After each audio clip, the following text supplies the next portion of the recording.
어제 우리 청년부 김대리 전사님이 결혼을 하셨습니다.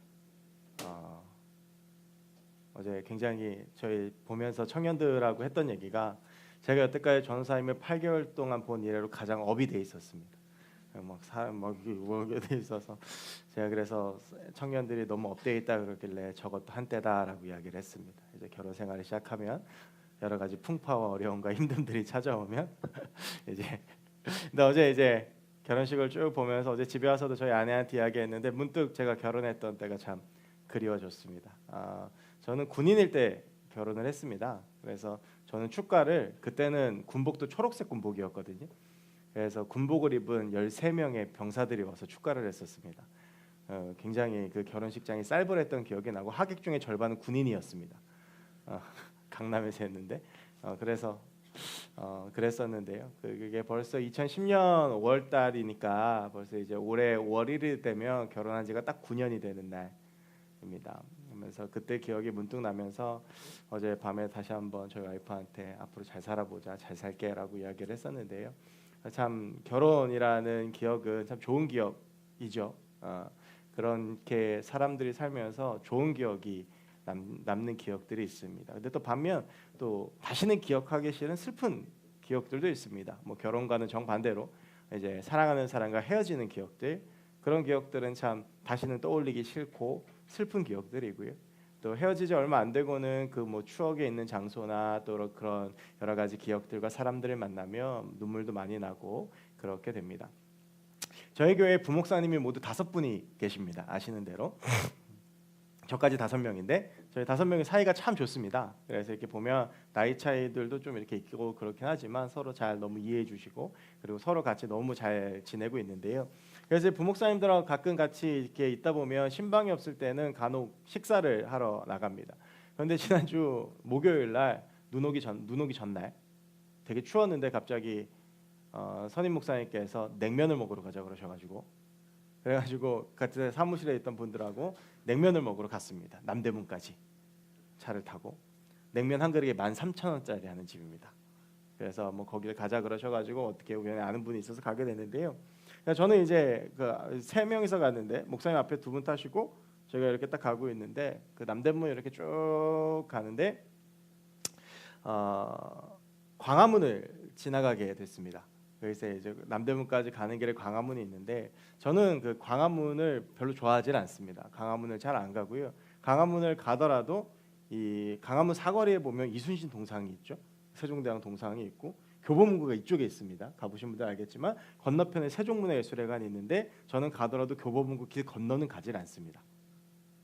꼭 그 교보문고까지만 가지 그 근처는 보지도 않고 가지도 않습니다. 그 이유는 제가 뭐 한두 번 말씀드려서 아시는 분들이 계실 수는 있겠습니다만 세종문화예술회관에서 바로 옆에 보면 스타벅스 5층짜리 건물이 하나 있습니다.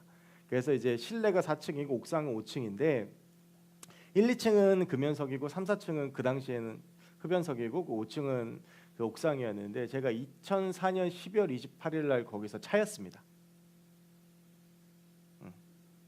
그 다음부터 저는 그곳을 가지 않습니다. 그녀가 좋아하던 녹화되면 안 되는데 그녀가 좋아하던 카라멜 마키아토를 사서 크리스마스 때부터 연락이 안 됐기 때문에 이상하다고 생각은 했지만 그녀가 좋아하던 카라멜 마키아토를 사서 1, 2층 금연석에 앉았어야 되는데 자리가 없어서 그 3, 4층 흡연석에 안 앉겠다고 그래서 5층 옥상에 단 둘이 앉아서 헤어지자 난 딴 사람이 생겼어. 그 말을 듣고 내려갔고 제 앞에는 카라멜 마키아토 2잔이 있었습니다. 그래서 저는 스타벅스 카라멜 마키아토는 먹지 않습니다. 그리고 딴 데 가서도 카라멜 마키아토는 먹지 않습니다.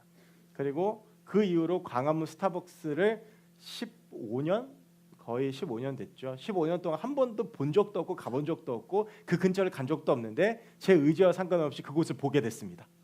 이번 주 목요일 날 굉장히 기분이 안 좋았습니다. 그래서 여러분 그거 아십니까? 그 절대 헤어지면 안 되는 장소 중에 1위가 스타벅스입니다. 어딜 가나 있어서 스타벅스 보면 어딜 가나 기억이 나서 그래서 저는 그때 이제 기억이 나면서 그날 이제 막 눈이 오려고 날씨가 굉장히 안 좋았는데 굉장히 오래된 기억이지만 별로 이렇게 기분이 좋지 않았습니다. 그때가 문득 생각이 나고 정말 몇 달 동안 너무 힘들어했던 기억들, 그 추울 때 차여서 되게 힘들어하고 되게 어려워했던, 그리고 어쩔 수 없이 학교에서 만났어야 됐기 때문에 그 얼굴을 보면서 거의 한 6-7달을 힘들어했던 그런 기억들이 납니다. 이 부분은 자체적으로 좀 이렇게 영상에서 나중에 잘라서 저희 와이프가 알면 큰일 납니다. 스타벅스 가자고 그러는데 계속 안 가고 카라멜 마키아토 먹자고 안 먹었기 때문에. 네, 그렇습니다. 근데 우리가 살면서 이렇게 슬프고 기억하기 싫고 눈물 나는 일들을 많이 경험들을 합니다. 인생을 살다가 보면 좋은 일이 있으면 참 좋겠지만 실패하고 이별하고 쓰러지면서 그런 어려움과 힘든 경우들을 참 많이 만나게 됩니다. 우리는 슬픔을 당하고 싶은 사람, 눈물 흘리고 싶은 사람은 아무도 없습니다. 누구나 다 물어보면 잘 되고 싶어하고 기뻐하고 싶어하고 행복하고 싶어하고 웃고 싶어하지, 눈물 흘리고 아파하고 힘들어하고 싶어하는 사람은 아무도 없습니다. 그래서 그런 기본적인 사람에 대한 마음을 가지고 오늘 본문 5장 4절을 보면 참 이해가 되지 않습니다. 오늘 5장 4절이 아주 간단한 구절인데 이렇게 되어져 있습니다. 애통하는 자는 복이 있나니 그들이 위로를 받을 것이다. 이제 팔복 두 번째 시간인데요. 지난주에 심령이 가난한 자는 복이 있나니 천국이 저희들의 것이다 라고 하는 말씀을 가지고 우리가 잠깐 은혜를 나누었고요. 오늘 이제 이 구절의 말씀을 가지고 이야기를 할 텐데, 이 첫 번째 구절인 가난한 자가 복이 있다는 것도 이해를 못했는데 오늘 우리가 함께 나눌 두 번째 이야기도 사실 잘 이해가 되지 않습니다. 애통하는 자가 복이 있다. 여러분이 애통하다라고 하는 원어의 뜻을 보면 펜데오라고 하는 뜻인데요. 이 펜데오라고 하는 헬라어를 보면 슬퍼하다, 한탄하다, 죽은 사람은 애도하다라고 하는 뜻입니다. 그러니까 애통이라고 하는 것이 그냥 뭐 이렇게 지나간 추억에 눈물 한 방울 나는 정도가 아니라, 제가 그냥 광화문 스타벅스를 보면서 가슴 아파했던, 절대 울지 않았습니다. 그냥 가슴 아파했던, 그냥 뭐 그 정도의 슬픔이 아니라 여기서 말하는 애통이라고 하는 것은 죽은 사람을 애도할 정도의 아주 높은 차원의 슬픔을 이야기한다라고 하는 것입니다. 여러분, 그런 슬픔이 우리 인생 가운데 찾아오면 어떻습니까? 힘들죠. 그런 슬픔이 우리 인생 가운데 일어나면 괴롭습니다. 정말 사랑하는 사람의 죽음을 애도하는 것은 인생에서 가장 끔찍하고 괴로운 경험 중에 하나입니다. 그런데 오늘 본문에서는 그 애통함의 뒤에 붙는 말이 뭐냐 하면 전혀 어울리지 않는 복이 있다라고 하는 단어를 붙입니다. 애통하는 자가 복이 있다라고 합니다. 그럼 그것이 과연 무슨 이야기인가? 우리가 살면서 겪는 그 애통함과 그에 따른 복을 오늘 한 3가지 정도로 보려고 합니다. 먼저는 삶의 문제에서 온 애통함이 있습니다. 우리가 살면서 겪는 고난과 아픔과 여러 문제들에 대한 슬픔을 이야기합니다. 제가 아까 서두에 말씀드렸던 이별이나 실패에서 오는 슬픔들이 대부분의 것들이겠죠. 우리가 특히 젊은 청년의 때에 사랑하는 사람과 헤어지고 가슴앓이하고 그리고 나서 그 이별의 슬픔을 회복하는 것이 얼마나 힘이 듭니까? 또 우리가 살아가면서 취업에서 넘어지고 뭐 시험 떨어지고 여러 가지 가정의 문제, 물질의 문제를 만나면서 얼마나 괴롭고 힘이 듭니까? 많이 가진 사람들과 비교하면서 가지는 슬픔, 내가 가지지 못한 것을 가지고 있는 사람들을 보면서 가지게 되는 슬픔과 내가 함께하고 싶은 사람과 함께하지 못해서 가지는 슬픔, 내 힘으로 어찌할 수 없는 문제와 고난을 만날 때 겪는 슬픔들이 있습니다. 우리가 살아가면서 겪는 슬픔과 그 애통함을 말하는 것입니다. 그 성경에서 보면 대표적인 인물들이 복음서에 나오는 사람들입니다. 복음서에서 예수 그리스도를 만난 사람들을 보면 그들은 저마다가 이런 삶의 문제를 가지고 슬퍼하고 씨름하고 괴로워하고 있던 일이었습니다. 마가복음 10장에 나오는 소경 바디메오가 그렇습니다. 그는 맹인이었고 거지였고 남의 돈을 구걸하는 앞이 보이지 않는 절망 속에 사는 사람이었습니다. 예수님께서 변화산에 내려오셨을 때 귀신 들린 아들을 데리고 와서 이 아들을 고쳐달라고 말했었던 아버지의 마음도 그랬을 것입니다. 사랑하는 아들이 날마다 귀신 들려서 불에도 들어가고 자빠지고 넘어지고 미쳐있다면 그 아버지의 마음이 얼마나 힘들고 슬펐겠습니까? 베데스다 연못을 아무것도 할 수 없어서 바라만 보고 있었던 38년 된 병자가 그러했고, 자신의 병을 고치고자 12년 동안 시간과 모든 재산들을 다 들였지만 그것을 다 허비하고 결국엔 아무 차도 얻지 못했던 12년 된 혈류병 된 여인이 그러했습니다.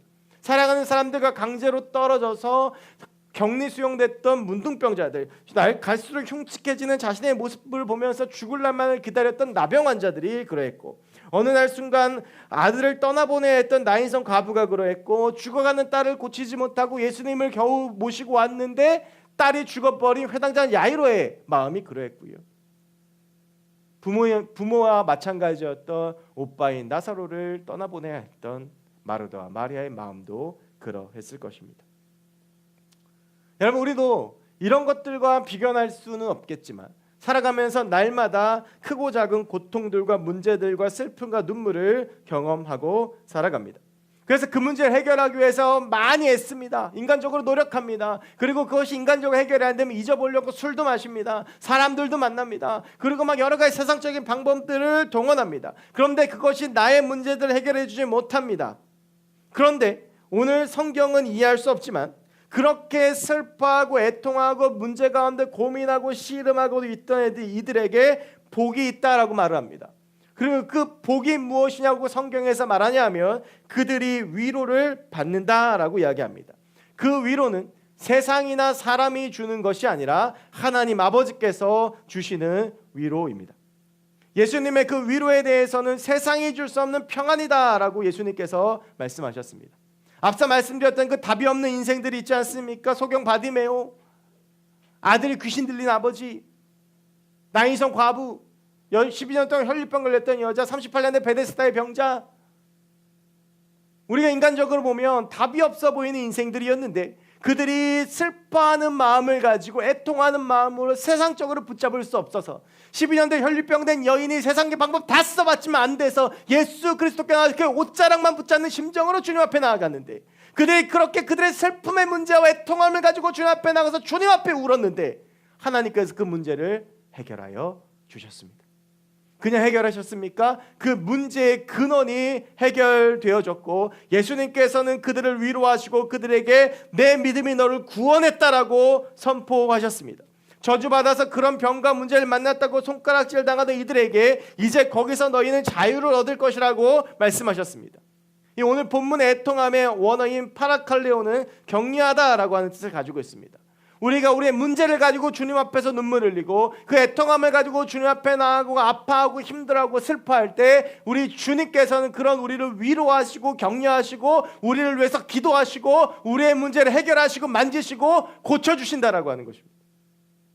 제가 가장 좋아하는 성경 구절 중에 하나가 로마서 8장 26절입니다. 로마서 8장 26절에 이런 말이 있습니다. 우리가 아파할 때 우리가 탄식할 때 성령께서는 말할 수 없는 탄식으로 우리를 위해 기도하고 계십니다. 여러분, 우리가 살아가다 보면 여러 가지 어려움도 만나고 그 속에서 힘들어하고 아파하고 눈물 흘리지만 그 문제를 가지고 하나님 앞에 나오시고 하나님 앞에서 울며 하나님을 붙잡으시기 바랍니다. 오늘 본문은 이야기합니다. 애통하는 자에게는 복이 있는데 하나님이 그들을 위로해 주실 것입니다. 우리의 문제와 우리의 아픔과 우리의 슬픔과 내 힘으로 해결되지 않는 슬픔과 어려운 눈물과 문제들이 있어도 우리가 그것 가지고 주님 앞에 나오면 우리 주님이 해결하시고 우리 주님이 만지시고 우리 주님이 고치시고 우리 주님이 위로하시고 우리 주님이 격려하시고 우리 주님이 그 가운데 하나님의 뜻과 하나님의 계획과 하나님의 능력을 보여주실 것입니다. 여러분의 그 문제를 가지고 주님 앞에 나와 그 앞에 우시기 바랍니다. 근데 가끔 우리의 삶을 보면 하나님 앞에 나오는 것 빼고 할 수 있는 것 다 해봅니다. 그리고 또 실패하고 또 절망하고 또 넘어지죠. 우리를 기다리고 계시는 주님 앞에 나아가시기 바랍니다. 실패할 수 있습니다. 쓰러질 수 있습니다. 눈물을 날 수 있고 힘들고 괴로워할 수 있습니다. 그러나 그것을 가지고 주님 앞에 나왔을 때 하나님은 우리를 위해 일하시고 하나님은 그 가운데 우리를 위해 역사하십니다. 또 한 가지의 애통함은 다른 사람들을 위해서 애통하는 것입니다. 가장 대표적인 사람이 누구냐 하면 마태복음 8장 5절부터 13절까지에 나오는 백부장입니다. 여러분, 백부장이라고 하는 것은 사람의 이름이 아니라 그 당시에 로마 군인들의 관직입니다. 부하가 100명이라는 소리입니다. 10부장 그러면 부하가 10명, 백부장 그러면 부하가 100명, 천부장 그러면 부하가 1000명, 만부장 그러면 부하가 10,000명입니다. 그러니까 백부장 그러면 그 밑에 이가 이끌어가는 군사들이 100명이라는 소리인데요. 꽤나 높은 고위 직위에 있던 사람이었습니다. 그런데 이 백부장이 예수님을 찾아옵니다. 그리고 예수님의 이름이 알려지기도 전입니다. 막 산상수훈을 마치고 예수님께서 첫 사역을 막 시작하실 때였는데 그때 이 백부장이 예수님의 소문을 어떻게 들었는지 예수님께 나옵니다. 그리고 예수님 앞에 자기의 자존심도 버리고 그리고 이 사람이 백부장인데 나중에 예수님 앞에 나오는 게 문제가 될 수도 있습니다. 그런데 그 모든 자신의 자리들을 버리고 예수님 앞에 나아갑니다. 정말 절박한 문제가 있었겠죠. 아까 말씀드렸던 것처럼 삶에 여러 가지 문제들이 있고 그 애통함의 문제를 가지고 주님 앞에 나아가서 주님이 해결해 주시길 원하는 것일 수도 있습니다. 그런데 이 백부장이 주님께 나서 주님께 요청했던 내용을 보면 정말 의외입니다. 이 백부장이 예수님께 나왔던 이유가 무엇입니까? 자신의 종을 고쳐달라는 것이었습니다. 여러분, 그 당시에 종은 어떤 위치냐? 집에서 키우는 개나 돼지 정도였습니다. 그냥 재산이었습니다. 집에 있는 종은요, 돈을 주고 사고 팔았습니다. 노예죠. 그래서 시장 가가지고 사람 쭉 세워놓고 얘 마음에 들면 돈 주고 사오는 게 종이었습니다. 그러다 종이 죽으면 어떻게 합니까? 갖다 버립니다. 장사 이런 거 없습니다. 그냥 갖다 버리는 겁니다. 그게 종입니다. 그럼 여러분, 종이 큰 병이 걸립니다. 병 고치는데 돈 들어가죠. 어떻게 합니까? 버립니다. 내쫓습니다. 그런데 백부장이 자신의 종이 병이 들었습니다. 그러면 그냥 그 당시의 문화와 그 당시의 흐름대로 보면 그냥 갖다 버리면 됩니다. 그냥 모르는 척하면 됩니다. 내쫓으면 됩니다. 그런데 백부장이 이 종의 문제를 가지고 자신의 모든 것을 걸고 예수님께 나옵니다. 그리고 예수님께 말씀합니다. 주님, 내 종을 좀 고쳐주십시오. 예수님 보시니까 마음이 너무 좋았습니다. 이 사람이 자기의 문제가 아니라 자존심이 보고 다 버리고 자신의 집에 있는 종, 개, 돼지와 같은 인간 취급받지 못했던 그 재산이었던 그 사람의 문제를 가지고 나온 것이었습니다. 가자, 내가 고쳐줄게. 그때 백부장이 이야기하죠. 주님, 나도 군인인데 내 말 한마디 해도 내 부하들이 왔다 갔다 합니다. 예수님께서 말 한마디만 하시면 고쳐지지 않겠습니까? 예수님이 그 믿음과 그 마음에 감동받으셨습니다. 내가 이스라엘 중에서도 이만한 믿음을 본 적이 없다. 칭찬하시면서 그 백부장의 종을 고쳐주셨습니다. 이 백부장의 마음과 그 믿음을 칭찬하셨던 것입니다. 여러분, 우리가 겪는 슬픔의 이유가 무엇입니까? 앞서 말씀드렸던 것처럼 우리의 삶 가운데 일어나는 수많은 문제들과 마음과 생각만 가지고 슬퍼하고 있지 않습니까? 나의 상황과 나의 삶을 가지고 씨름하고 있지 않습니까? 지금 내 옆에는 죽을 것 같은 문제로 아파하고 힘들어하는 이들이 있고, 여러 문제로 신앙을 버리고 교회를 떠나는 이들이 있고, 먹을 것이 없어 죽어가는 이들이 있고, 실제로 복음 때문에 순교하는 이들이 있고, 복음을 몰라 죽어가는 이들이 있는데, 우리는 그런 것들은 전혀 개의치 않고 지금 내가 힘들어하고 내가 아픈 것들로만 애통하고 있지 않습니까? 지금 내가 힘든 이유가 무엇입니까? 내 삶이 내 뜻대로 안 풀려서잖아요. 아까 말씀드렸던 그 답 없는 내 인생들 때문에 힘들어하고 있는데, 정말 내 주변에 내 도움이 필요하고 내가 정말 도와줘야 되는 사람들, 아파하고 죽어가고 힘들어 사는 사람들에 대해서는 아무런 관심이 없는 것입니다. 그들은 내 슬픔의 이유가 되지 못하는 것입니다. 만약 우리가 백부장이었으면 어떻게 됐겠습니까? 돈도 가지고 있고 권력도 가지고 있고 명예도 가지고 있으면 그건 누리고 살았을 것이고, 종이 아프면 갖다 버렸을 것입니다. 여러분, 야고보서에서 행함 없는 믿음은 죽은 믿음이라고 이야기했습니다. 여러분, 야고보가 그렇게 말했던 이유가 뭔지 아십니까? 이 야고보서를 쓴 야고보는 우리가 잘 아는 예수님의 동생, 예수님의 제자 야고보가 아니라 예수님의 친동생인 야고보입니다. 예수님의 어머님 마리아의 배에서 같이 나온. 처음에는 이 야고보가 예수님을 믿지 않았습니다. 여러분, 생각해 보십시오. 나랑 어렸을 때부터 커온 형이 하나님의 아들이고 메시아고 우리를 구원하리다. 믿겠습니까? 제 동생은 지금도 제가 목사인 거 안 믿는데? 그래서 철저하게 예수님을 부인하고 믿지 않다가 예수님이 십자가에서 죽으시고 부활하신 것을 목격하고 회심을 합니다. 그러고 나서 이 사람이 예루살렘 교회의 담임 목사님이 됩니다. 예루살렘 교회는 굉장히 큰 교회였습니다. 예루살렘 교회가 어떻게 시작합니까? 베드로가 한번 설교했을 때 3,000명이 회심하고 변화되어서 세례받고 시작된 교회 아닙니까? 그러니까 교인들이 최소 3,000명이죠. 그 큰 교회 담임 목사님이 된 겁니다. 그런데 그 교회를 목회하면서 끌고 가다 보니까 그들 삶 속에서 일어나는 일들을 보면 그 당시에 교회 대부분의 사람들은 어떤 사람들이었냐 하면 가난하고 헐벗은 사람들, 고아와 가부들이었습니다. 그리고 교회에 나오는 사람들 중에서도 꽤나 지체가 높고 돈이 있는 사람들도 있었습니다. 그런데 돈이 있고 뭔가 지체가 높고 명예가 있고 권력 있는 사람들을 보면 교회에 왔다 갔다 예배는 드리는데 바로 옆에서 과부와 고아들이 어제 먹을 것이 없고 오늘 먹을 것이 없어서 굶주리고 죽어가는데 돕지 않더라는 것입니다. 그냥 굶어 죽게 내버려 두더라는 것입니다. 과부가 직업이 없어서 죽어가는데 도와주지 않고 자기들 뱃속만 불리면서 나와서는 가난한 사람들에서 기도만 하더라는 것이죠. 거짓 애통함입니다. 그래서 야고보가 뭐라고 말할까? 행함 없는 믿음은 죽은 거라는 겁니다. 그에 앞서서 1장에서 야고보가 뭐라고 말할까? 진짜 경건이 뭐냐? 와서 예배드리고 와서 기도하는 게 진짜 경건이 아니라 고아와 가부를 돌보는 것이 진짜 경건이라고 이야기하고 있는 것입니다. 여러분, 오늘날 한국교회가 능력을 잃는 이유가 뭡니까? 오늘날 그리스도인들이 능력을 잃는 이유가 뭡니까? 예배가 없어서입니까? 아니요, 예배 차고 넘칩니다. 설교를 못 들어서입니까? TV 틀어보십시오. 하루 종일 설교 방송 나옵니다. 말씀이 사라져서 아닙니다. 예배가 사라져서 아닙니다. 다른 사람을 위해서 애통하지 않기 때문입니다. 나만 잘 먹고 잘 사는 그리스도인들만 되었기 때문에 교회가 능력이 없고 교회가 섬기지 않고 희생하지 않고 예수의 사랑이 더 이상 이 세상 가운데 펼쳐지지 않는 것입니다. 여러분, 지난 일주일 동안 다른 사람의 문제를 가지고 얼마나 아파해 보셨습니까? 내 앞에 죽어가고 내 앞에 힘들어하면서 얼마나 중보하셨습니까? 온 세계 열방 가운데 지금도 복음을 알지 못하고 죽어가는 이들을 위해서 얼마나 무릎 꿇고 기도하며 그들을 품어보셨습니까? 여전히 내 문제, 여전히 내가 힘든 거, 여전히 내가 죽을 것 같은 거, 여전히 내 눈물, 여전히 내가 아파하는 것들만 아파하면서 그렇게 살고 있지 않습니까?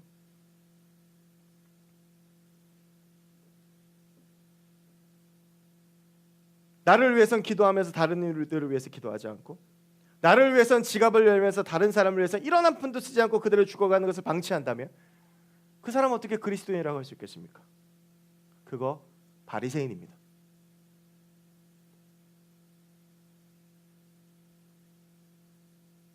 여러분, 아마 오늘 주보에 보시면서 기도 편지 받으셨을 것입니다. 남아공, 라오스, 탄자니아, 태국에서 온 기도 편지입니다. 장담합니다. 이거 안 보고 그냥 버리는 사람 이 중에서 반 이상 넘습니다. 이거 아마 있는지도 모르고 성경책에 껴놓고 이거 뭐지? 그러고 버리는 사람 여기서 반 넘습니다. 관심 없습니다.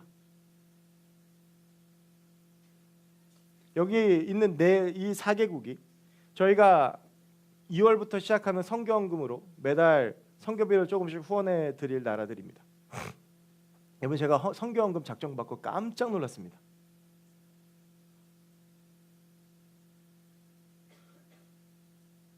저희 성경금 작정액이 얼마인 줄 아십니까? 20만 원입니다. 최소 5천 원인데 20만 원이면 40명이 작정을 한 거죠. 그러면 꽤 많은 숫자라고 여기실 수도 있겠지만 20만 원 중에 5만 원을 한 사람이 작정했습니다. 그럼 15만 원 남죠. 그 중에서 만 원씩 작정한 사람들이 있습니다. 그거 빼면 성경금에 동참하는 사람 20명입니다. 저희가 100명이 넘는데 많은 돈입니까? 아니요. 한 달에 5천 원입니다. 매일 5천 원, 매주 5천 원 아니고 한 달에 5천 원입니다.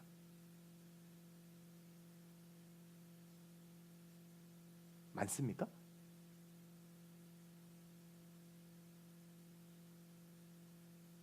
스타벅스 아메리카노 한 잔이 작은 게 4,100원입니다.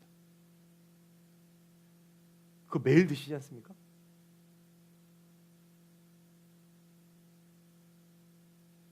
근데 성경헌금 보내자고 한 달에 5천 원씩만 헌금하자고 그러니까 관심 없는 사람이 80%입니다.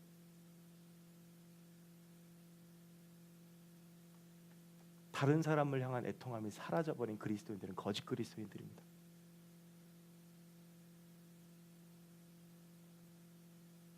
복음을 몰라 죽어가는 그 땅에다가 성경헌금 보내자는데 관심도 없고 기도도 안 하고.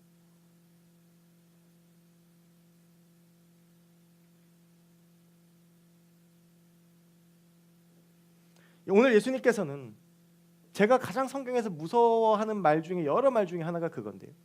마태복음에서 그렇게 말씀하십니다. 이 지극히 작은 자 하나에게 한 것이 내게 한 것이고 이 지극히 작은 자 하나에게 하지 않은 것이 내게 하지 않은 것이다. 다른 사람을 위해서 사랑하고 섬기고 애통하는 사람, 오늘 성경에 복이 있다고 말씀하십니다. 그들이 위로를 받겠다고 하십니다.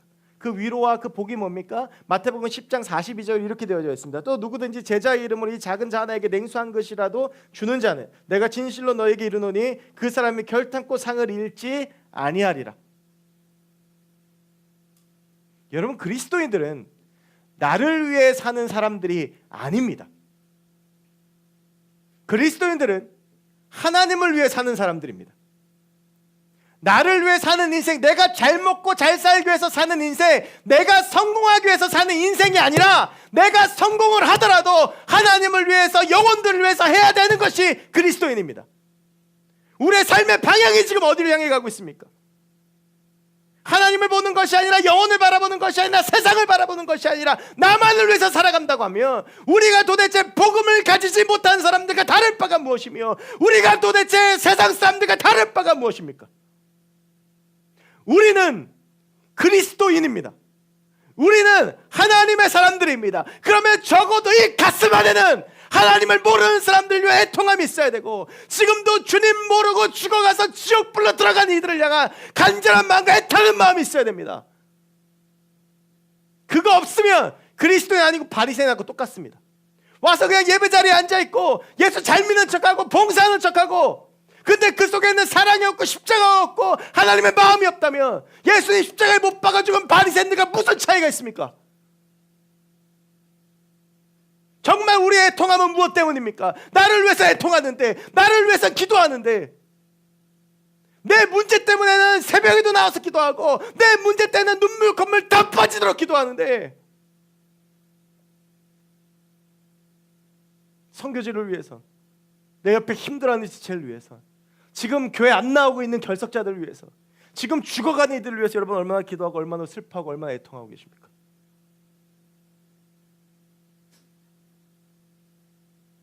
오늘 주님께서 팔복에 대해서 말씀하시며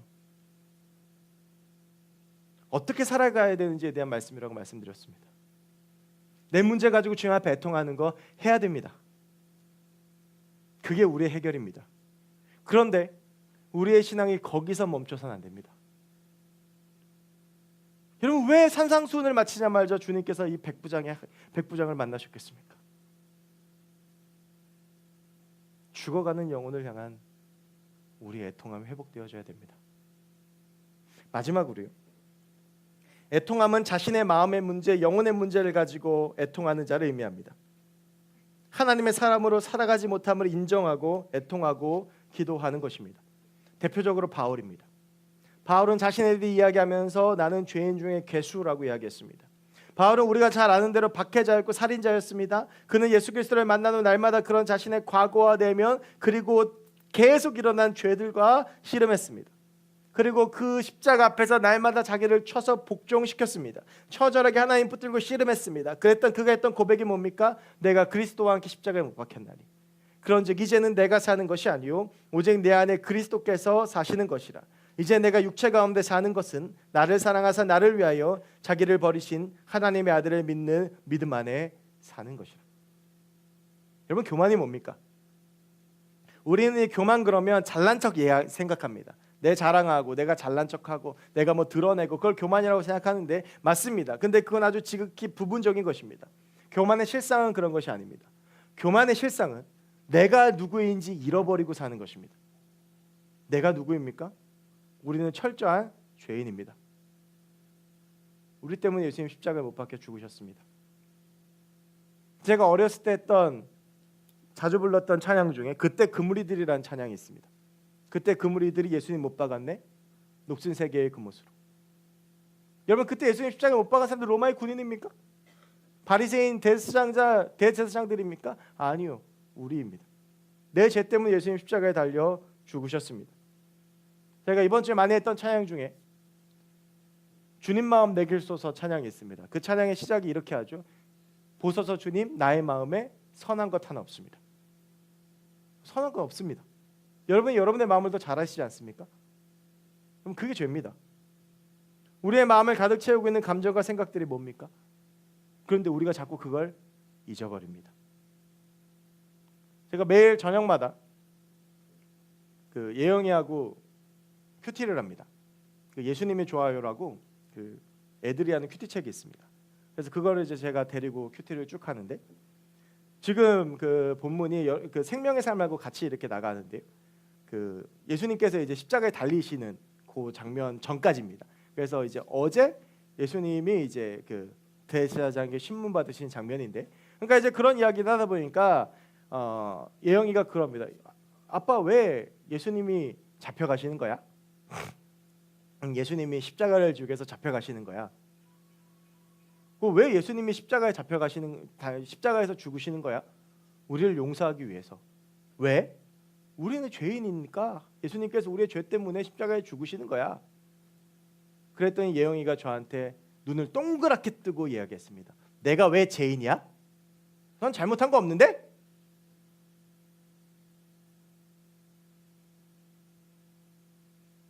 여러분, 어쩌면 이게 우리의 모습일 수도 있습니다. 우리가 하나님 앞에서 얼마나 연약하고 부족한지, 내가 죄인이지만 그 죄인인 사실을 잃어버리고 사는 것입니다. 그러나 여러분, 우리가 잊지 말아야 될 것은 우리가 주님을 십자가에 못 박은 죄인이라는 것이고, 우리가 그 죄를 고백하고 우리가 죄인임을 애통해야 하고, 그 죄 때문에 예수께서 십자가에 못 박히셨다는 사실을 애통할 때 우리에게 복이 있습니다. 여러분, 오늘 위로하다라는 헬라어가 파라칼레오라고 말씀을 드렸는데, 이것이 위로하다는 말고 또 하나의 뜻이 있는데 가까이서 부르다라고 하는 것입니다. 여러분, 우리가 죄인임을 고백하고 하나님 앞에 나아갈 때 우리가 인정할 수밖에 없는 것이 무엇입니까? 예수님이 필요하다는 것입니다. 예수님 없으면 안 된다는 것입니다. 그래서 우리가 주님 앞에서 나의 이 죄와 나의 문제와 나의 마음을 가지고 애통할 때, 우리가 예수 그리스도로 인정하고 그분의 손을 잡을 때, 내 인생에 반드시 예수 그리스도가 계셔 하심을 인정할 때, 하나님이 하나님 되심을 인정할 때, 나의 자아를 버리고 철저히 십자가를 붙들고 살 때 하나님은 가까이에서 우리를 부르십니다. 내가 죄인임을 잊어버리고, 내가 내 정체성이 뭔지 잊어버리고, 내가 예수님 없이는 살 수 없는 존재라는 것을 잊어버리고 내 마음과 내 뜻대로 살면 점점 그렇게 하나님과 멀어지지만, 내가 얼마나 하나님 앞에서 흉악한지, 내가 얼마나 하나님 앞에서 더러운지, 내가 얼마나 하나님 앞에서 부족한 사람인지 그것을 인정하고 솔직하게 주님 앞에 섰을 때, 내가 내 안에 가득 차 있는 나의 자아와 나의 생각과 나의 마음을 버리고 주님 앞에 섰을 때 우리는 그 어느 때보다 주님을 가까이 느낄 수 있습니다. 십자가의 그 주님이 우리를 품으시고, 십자가의 그 주님이 우리에게 말씀하십니다. 사랑하는 아들아, 딸아, 내가 너를 사랑한다. 그래서 널 위해 십자가에서 죽었다. 너는 나의 것이다. 너는 나의 아들이다. 너는 나의 딸이다. 나는 너의 아버지이다. 여러분, 지난 일주일간 우리의 삶을 생각해 보십시오. 또 얼마나 많이 넘어지고 쓰러지고, 또 얼마나 많이 죄를 짓고, 또 얼마나 많은 사람들을 미워하고, 또 얼마나 많은 말들을 하고, 또 얼마나 많은 죄들을 지면서 살아왔습니까?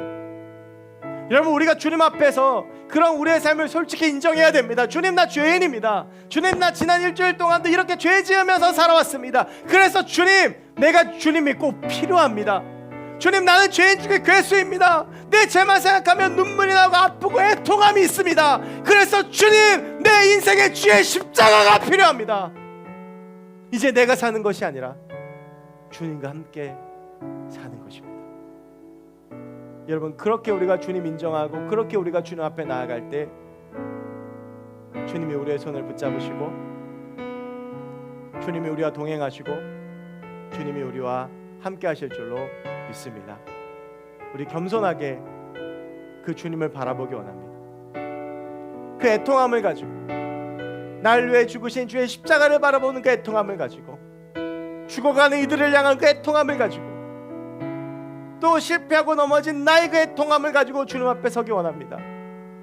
그럴 때 우리 주님께서 우리를 만지시고 고치시고, 우리 주님께서 우리를 위로하시고, 우리 주님께서 우리의 인생을 채워주실 줄로 믿습니다.